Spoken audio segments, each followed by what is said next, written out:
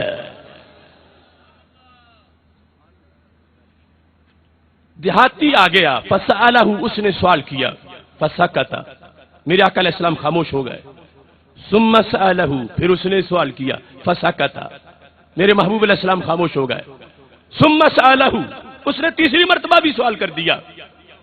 فقال له النبی صلی اللہ علیہ وسلم کہیۃ المنتہر، تو میرے آقا علیہ السلام نے جس طرح کی جھڑکی کا انداز ہوتا ہے فرمایا، وہ سلما شیتا یا عربیو، اے بدو جو چاہے مجھ سے مانگ لے۔ یہ ہے سرکار میں نہ لا ہے نہ حاجت اگر کی ہے۔ اور بخاری شریف میں میرے آقا علیہ الصلوۃ والسلام کہ یہ جملے موجود ہیں، ای المؤمنین شتمتہ آذیتہ اور جلدتہ فاجعلھا لہ صلاۃ و زکاۃ و قربا تقرب بہا الیک یوم القیامہ، اے اللہ میں نے اپنے مومن کو، اپنے غلام کو اگر جھڑکی بھی دے دی ہے تو میری جھڑکی بھی اس کی نماز بنا دے، اس کی زکات بنا دے۔ اب بولے کیسے ہیں جیسے کوئی جھڑکی دے رہا ہو، فرما کیا دیا ہے؟ سل ما شئت یا اعرابی، جو چاہو مانگ لو، جو چاہو مانگ لو۔ صحابہ کہتے ہیں پاس بیٹھے ہوئے، دیکھو ہم بدلے نہیں، ہم بھٹکے نہیں، ہم بگڑے نہیں۔ 15ویں صدی میں بھی ہماری مٹی اگرچہ پنجاب کی ہے مگر سینوں میں نور مدینہ شریف کا ہے۔ جب یہ سرکار دو عالم صلی اللہ علیہ وسلم کے دربار میں رحمت جوش پہ ہے، صحابہ کہتے ہیں فغبتنا ہو، ہمیں رشک آ گیا کہ کاش کہ یہ جملہ سرکار ہمیں فرما دیتے، سلما شیتا جو اس دیہاتی کو فرمایا، کاش کہ یہ جملہ سرکار ہمیں فرما دیتے۔ تو کہتے ہم بیٹھ کے کہہ رہے تھے اب کیا مانگے گا؟ توجہ کرنا، یہاں سے لے کر نجد کے گنجے پتھروں تک میں یہ آواز پہنچانا چاہتا ہوں، مجھے آج کے عقیدہ توحید سیمینار میں بھی ایک میسج ان تک پہنچانا ہے۔ انہوں نے رسول اکرم نور مجسم شفیع معظم صلی اللہ علیہ وسلم سے مانگنے کا جو انداز ہے اس پر اعتراض کیے اور یہاں تک لکھ دیا کہ سرکار دو عالم نور مجسم شفیع معظم صلی اللہ علیہ وسلم سے اگر کوئی جنت کا سوال کرتا ہے تو یہ بھی شرک کی قسموں میں سے ایک شرک ہے۔ یہ دین حق کتاب میرے پاس موجود ہے، یہ وزارت اسلامی امور و اوقاف و دعوت و ارشاد مملکت سعودی عرب، یہ سامنے لکھا ہے۔ اس میں صفحہ نمبر 52 پر عبادت کی قسمیں کہ غیر اللہ کی عبادت ہو تو شرک۔ عبادت کی قسمیں کتنی ہیں؟ پہلی قسم دعا، اپنی ان ضروریات کو طلب کرنا جن کو پورا کرنے کی سوائے اللہ تعالیٰ کے کوئی طاقت و قدرت نہیں رکھتا، جیسے بارش برسانا، مریض کو شفا عطا کرنا، مصیبتوں کو ٹالنا اور دور کرنا جس کو ٹالنے کی کوئی انسان طاقت نہیں رکھتا، اور جیسے جنت کا سوال کرنا، جنت کا سوال کرنا اللہ کے سوا کسی سے، انہوں نے لکھا کہ یہ شرک ہے۔ اور اس میں آگے جا کر یہ وضاحت کر دی جس نے کسی مخلوق سے خواہ وہ زندہ ہو یا مردہ، بعد از وصال کی بات نہیں صرف، یہ اگلے صفحے پر 53 پر لکھا ہے کہ جس نے کسی مخلوق سے خواہ وہ زندہ ہو یا مردہ ان میں سے جو پیچھے چیزیں گنی گئی ہیں کسی چیز کو مانگا، اس نے اس کی عبادت کی اور وہ مشرک ہو گیا۔ یہ اللہ کے سوا کسی سے جنت مانگنے کو گڑا ہوا دین شرک کہہ رہا ہے، خواہ جس سے مانگی جا رہی ہے وہ زندہ ہو جو اس کا وصال ہو چکا ہو۔ ایک طرف ان کا دین اور دوسری طرف مسجد نبوی والوں کا دین، صحابہ کا دین۔ جس وقت صحابی کو سرکار نے فرمایا سلما شیتا یا عربیو، مانگ لے جو کچھ مانگنا چاہتا ہے، صحابہ کہتے ہمیں رشک آنے لگا کہ اس کے تو وارے نیارے ہو گئے، ہم نے دل میں سوچا اب یہ کیا مانگے گا۔ صحابہ نے کیا سوچا؟ کہتے ہیں ہم بیٹھے تھے فقلنا، ہم نے کہا الان یسل الجنہ، اب یہ جنت مانگے گا۔ سرکار سے جنت مانگنا یہ کس کا عقیدہ ہے؟ سارے بولو جنت ملنے والی ہے سحری کا وقت۔ میرے آقا علیہ السلام سے جنت مانگنا کس کا عقیدہ ہے؟ کس کا عقیدہ ہے؟ کس کا عقیدہ ہے؟ نام صحابہ کا لینا آسان ہے لیکن کام صحابہ والے کرنے مشکل ہے۔ سرکار فرماتے ہیں قلنا الان، حضرت علی کہتے ہیں قلنا الان یسل الجنہ، اب دیکھو جنت مانگے گا۔ سرکار نے جو فرما جو دیا ہے کہ جو چاہو مانگو۔ اب مزاج ان لوگوں کا کیا ہے؟ اگر یہ بیٹھے ہوتے تو معاذ اللہ ان کو تو مکھی کے پر سے بھی نیچے جا کے کوئی چیز ملنی تھی، کہ پر بھی نہیں دے سکتے تو پھر کوئی اس سے نیچے ہوگی۔ لیکن صحابہ کا دماغ کتنا اونچا ہے کہ سرکار دیں گے یہ لے گا تو کیا مانگے گا؟ صحابہ کہتے ہیں یہ تو جنت مانگے گا۔ تو صحابہ بتا رہے ہیں کہ سرکار جنت دینے پہ آئے تو جنت دے لیتے ہیں۔ آگے وہ دیہاتی، اس کا اپنا انداز تھا اور حکمت ظاہر ہونی تھی۔ اس نے کہا اسألک راحلہ، محبوب مجھے کوئی سواری دے دو، کوئی اونٹنی دے دو مجھے۔ تو میرے آقا علیہ السلام نے فرمایا اللہ کا ذاک، چلو اونٹنی دے دی۔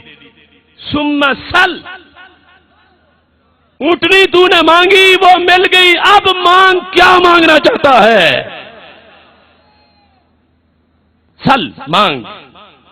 صحابہ کہتے ہیں نبی اکرم نور مجسم شفیع معظم صلی اللہ علیہ وسلم نے جب فرمایا اور مانگ، کہتا اسألک زادا، مجھے زاد راہ بھی دے دو، اونٹنی دی ہے تو زاد راہ بھی دے دو۔ تو میرے آقا علیہ السلام نے پھر بولا کہ ذاکا، مل گیا زاد راہ تجھے، اونٹنی بھی ملی، زاد راہ بھی ملا، لیکن سل، مانگ جو مانگنا ہے، دیکھو دربار رحمت کھلا ہے، مانگ جو مانگنا ہے۔ تو میرے آقا علیہ السلام نے جس وقت یہ ارشاد فرمایا تو صحابہ کہتے ہیں رسول اکرم نور مجسم شفیع معظم صلی اللہ علیہ وسلم فرما رہے تھے فتعجبنا من ذالک، ہم نے بڑا تعجب کیا کہ سرکار اتنا دینے پہ آئے ہوئے ہیں، پھر کہتے مانگ۔ تو ہمارے آقا علیہ السلام بول پڑے، فرمایا کم بین مسلۃ الاعرابی و جوز بنی اسرائیل، بدو کاش کہ تو بنی اسرائیل کی بوڑھی خاتون سے سبق پڑھاتا، تجھے مانگنے کا ڈھنگ ہی نہیں کہ مانگنا ہو تو کیا مانگتا۔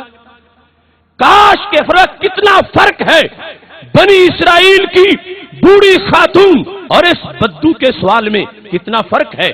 جب میرے آقا علیہ السلام نے یہ ایک جھلک دکھائی، صحابہ تڑپ اٹھے، کہنے لگے یا رسول اللہ صلی اللہ علیہ وسلم، اب ہمیں ارشاد فرمائیے یہ بنی اسرائیل کی بوڑھی کا کیا عقیدہ تھا، اس کا مسئلہ کیا ہے، یہ ارشاد فرما دیجئے۔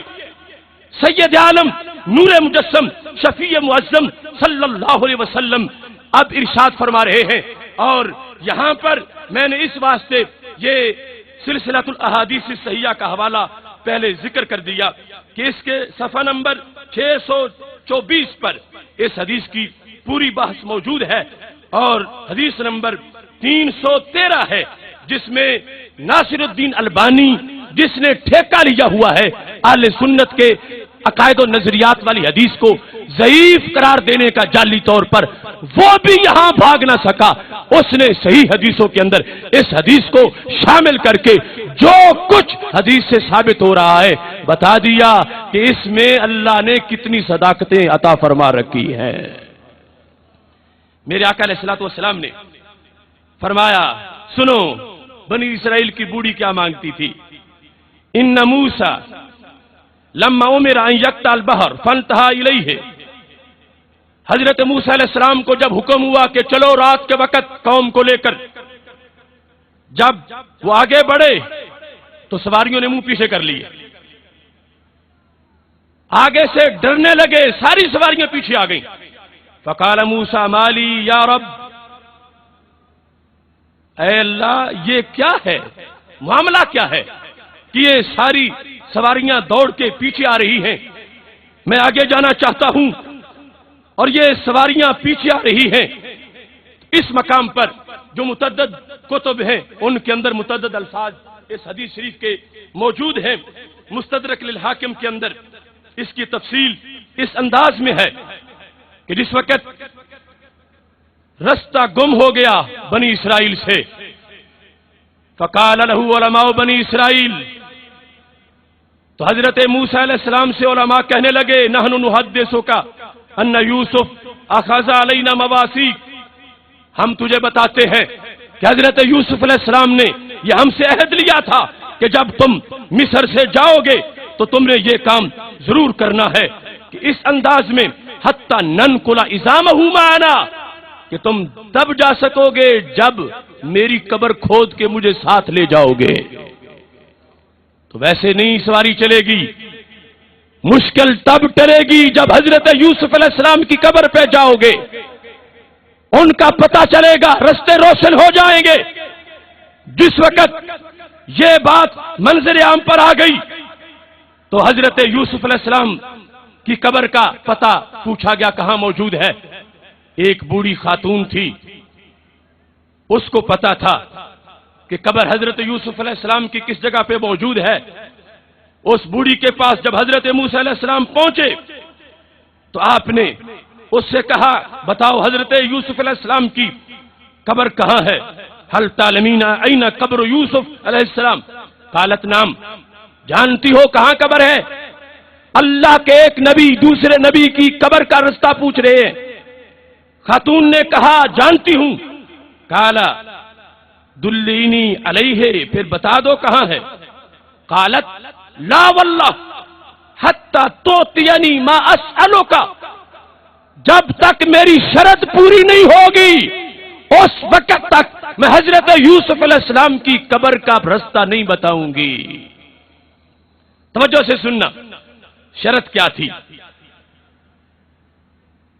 قال ذاک لک، شرط بتاؤ تو کیا ہے، میں پوری کروں گا۔ کہنے لگی انی اسألک ان اکون معک فی الدرجۃ التی تکون فیہا فی الجنہ۔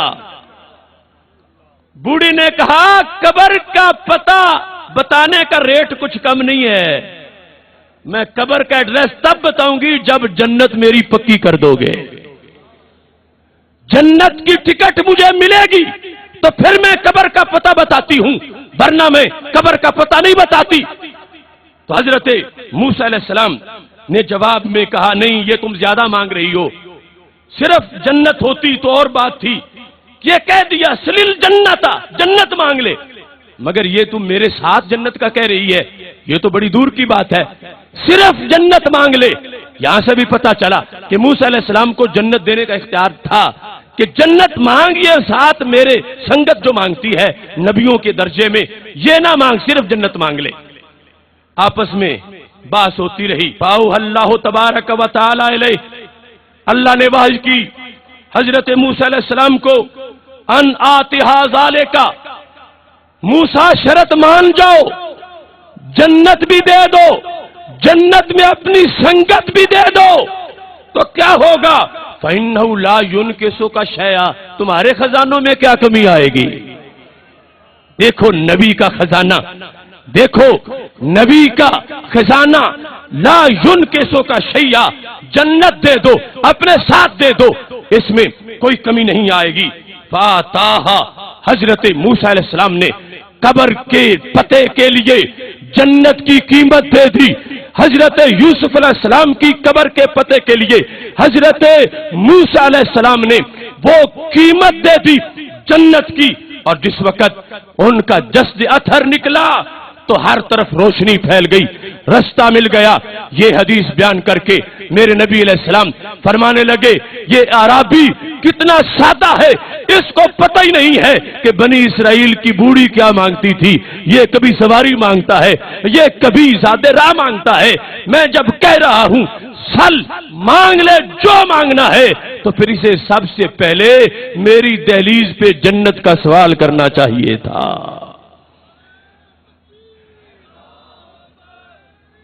محتشم سامعین حضرات، چونکہ ٹائم مختصر ہے، اس حدیث میں جو الفاظ ہیں وہ یہ ہیں کہ کہا تھا حضرت یوسف علیہ السلام نے جس وقت تم لے جاؤ گے یہاں سے تو پھر مجھے بھی ساتھ لے جانا، اور جو الفاظ انہوں نے استعمال کیے تھے ان الفاظ کے اندر ایک بہت بڑا سوال موجود ہے جس کو اس مقام پر مدتوں میں بھی ڈھونڈتا رہا کہ اس کا جواب کیا ہو سکتا ہے، کیونکہ حضرت یوسف علیہ السلام یہ کہہ رہے تھے کہ جس وقت تم جاؤ گے تو مجھے ساتھ لے جانا۔ ساتھ لینے کے لیے جو الفاظ بولے ان ساری کتابوں کے اندر وہ الفاظ یہ ہیں کہ کہنے لگے حتی تنقل عظامہ معنا، ان کی ہڈیاں ان کی، تو جبکہ ہمارا عقیدہ ہے اللہ کے نبی زندہ ہے، تابندہ ہے، ہڈیاں نہیں، پیکرے پر نور ہے، تو پھر لفظ عظام حدیث میں آیا ہے، اس کا مطلب کیا ہے؟ دیکھیے حق نکلتا ہے تو وہاں سے بھی ظاہر ہو جاتا ہے جہاں کبھی امید بھی نہیں ہوتی۔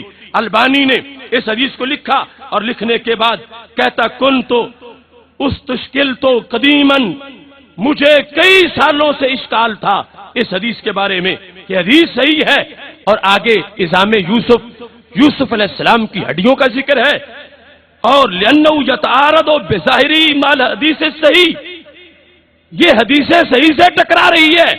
حدیث صحیح کیا ہے؟ وہ کہتا ان اللہ حرم علی الارض ان تاکل اجساد الانبیاء، حدیث صحیح ہے کہ اللہ نے زمین پر حرام کر دیا ہے وہ کسی بھی نبی کے جسم کو کھا نہیں سکتی، تو جب زمین نبی کے جسم کو کھا نہیں سکتی تو پھر ہڈیاں کیسے بن گئیں؟ ہڈیوں کا لفظ کیوں آیا؟ تو کہتا ہے میں نے سوچا تو مجھے حدیث سے اس کا جواب نظر آیا. وہ حدیث شریف بخاری میں بھی ہے، دیگر سیاستہ کی کتابوں میں بھی موجود ہے. حضرت عبداللہ بن عمر رضی اللہ تعالیٰ عنہ کہتے ہیں کہ جب ہمارے آقا علیہ السلام جسیم ہوئے تو تمیم داری نے کہا الا اتخذ لک منبرا یا رسول اللہ صلی اللہ علیہ وسلم یحمل عظامک، کیا ہم آپ کے لیے منبر نہ لے آئیں کہ محبوب جو آپ کے پیکر کو اٹھائے. اب یہاں پر لفظ عظام ہے تو جز بول کے کل مراد لیا گیا ہے.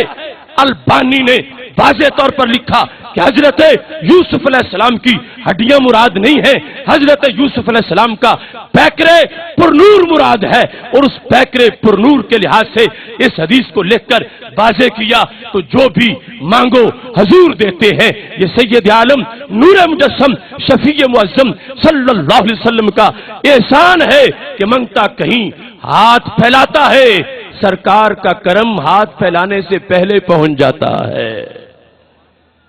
یہ عقیدہ ہے اہل سنت و جماعت کا. بحمد اللہ ملا حق سے عقیدہ اہل سنت کا پڑھا ہے قدسیوں نے بھی، قصیدہ اہل سنت کا زمین ہے اہل سنت کی، زمانہ اہل سنت کا بنایا رب نے جنت میں ٹھکانہ اہل سنت کا. کسی کی ایڈ کی جانب نہیں اٹھتی نظر اپنی، خدا نے بھر دیا اتنا خزانہ اہل سنت کا.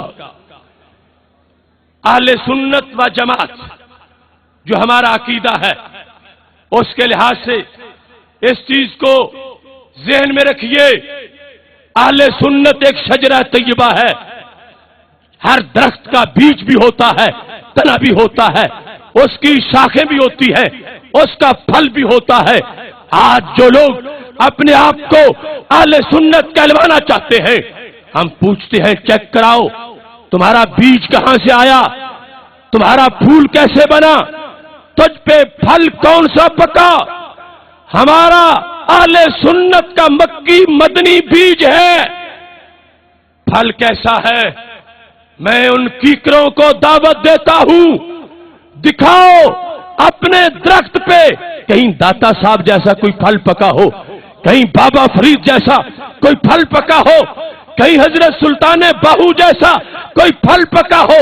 جب تمہارے درخت پر کوئی ایسا پھل موجود نہیں تو یاد رکھو کیکروں کو اہل سنت نہیں کہا جاتا، خوشبودار پھل والے درخت کو اہل سنت کہا جاتا ہے.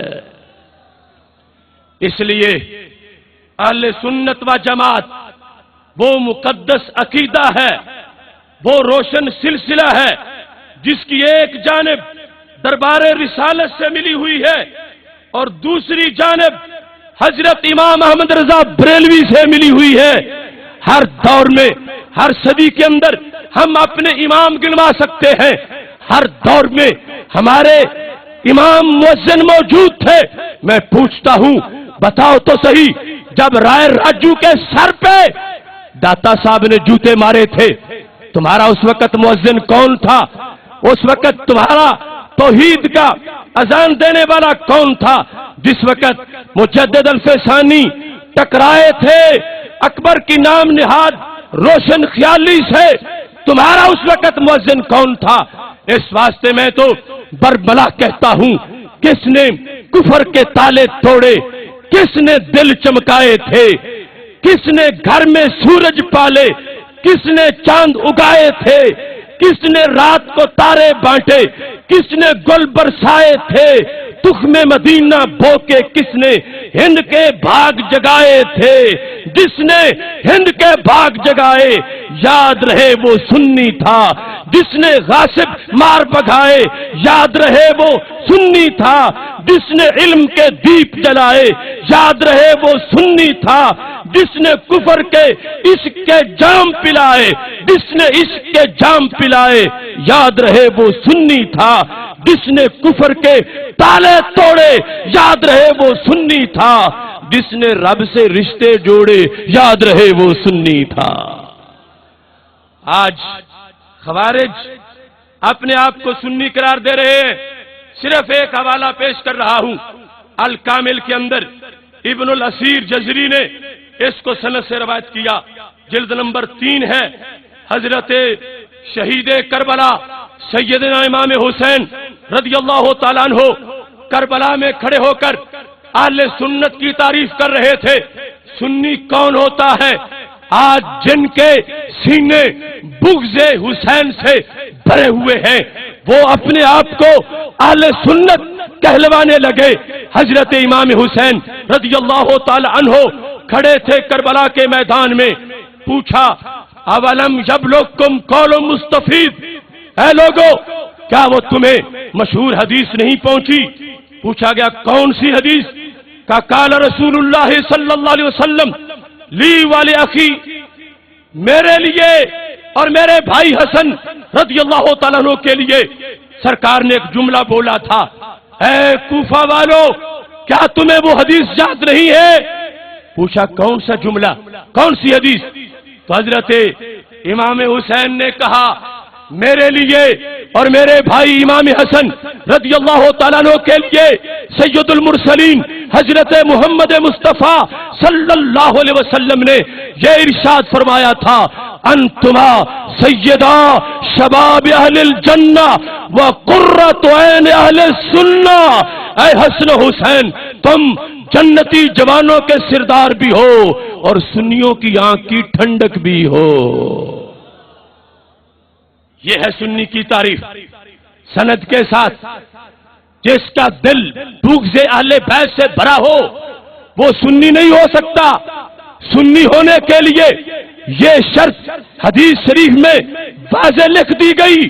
اللہ کا کروڑوں بار شکر ہے کہ اس نے ہمیں صحابہ کی محبت بھی عطا کی، اہل بیت کی محبت بھی عطا کی، اور خلاصہ اہل سنت و جماعت کا خطیب کربلا نے بیان کر دیا۔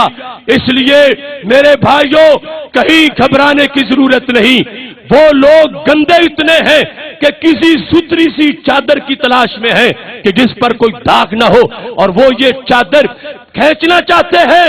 شان رسول صلی اللہ علیہ وسلم کانفرنس یہ اعلان کر رہی ہے، جب تک جسم میں جان رہے گی ہم اہل سنت کا صاحبان کسی کو کھینچنے نہیں دیں گے۔ ہاں جسے شوق ہے سنی کہلوانے کا وہ مزاج سنی بنائے، اپنے آپ کا ضمیر خمیر سنی بنائے، ڈاکومنٹس آف اہل سنت کو پورا کرے، ہم اسے خوش آمدید کہیں گے، لیکن کبھی گستاخیوں کو چھپانے کے لیے اپنی ستھری چادر کسی کو استعمال کرنے کی ہرگز اجازت نہیں دیں گے۔ محتشم سامعین حضرات، اللہ کا شکر ہے کہ رات ہماری سرکار مدینہ صلی اللہ علیہ وسلم کے انتظار میں گزری۔ رسول اکرم نور مجسم شفیع معظم صلی اللہ علیہ وسلم کی نگاہ عنایت کے نیچے گزری۔ کہاں کہاں سے قافلے چلے تھے اور منزل پہ پہنچے، اور اتنی کثیر تعداد میں بیٹھ کر آپ نے اکابر کی ان باتوں کو سنا اور اپنے سینے روشن کیے۔ اب واپسی کا وقت ہے، سلام ہوگا، دعا کی قبولیت کا وقت ہے۔ شرک پور شریف کے عظیم چشم و چراغ میاں ولید احمد شرک پوری دعا فرمائیں گے۔ پیغام یاد رکھنا، حضرت غازی ممتاز حسین قادری کی رہائی کے لیے 22 جون کو پنڈی لیاقت باغ کے اندر جو ممتاز قادری رہائی کانفرنس ہو رہی ہے، اس کا پیغام گلی گلی محلے محلے پہنچائیے۔ الہی پر اثر میری دعا کر، بجاہ مصطفیٰ خیر الورا کر، خدا بندہ دعا میری یہی ہے، میرے ممتاز غازی کو رہا کر۔ وآخر دعوایا ان الحمدللہ رب العالمین۔